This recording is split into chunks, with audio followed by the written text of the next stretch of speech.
मराठी गीतामध्ये आज तिसरा गीत आहे आपल्याला धन्यवाद येशूला। हे गीत प्रभू येशूने केलेले कृपासाठी आणि त्याच्या विश्वासपणासाठी धन्यवाद देणे हे आपल्याला कळते।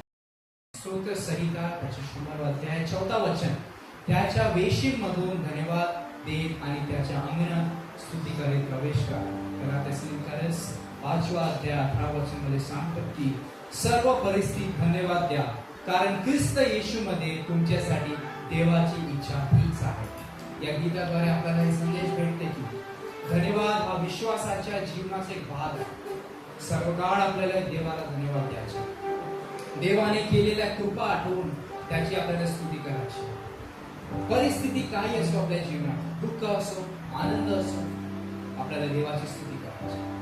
या गीतामध्ये जेव्हा आपण गाणार आपल्याला हे आठवण ठेवायचे आहे की आपल्या जीवनात अनेक गोष्टीपासून गोष्टीसाठी आपण प्रार्थना करतो काही वेळी, पण देवाने आधीच केलेल्या गोष्टींसाठी आपण धन्यवाद देत असतो का हे आपल्याला आठवण करायचं।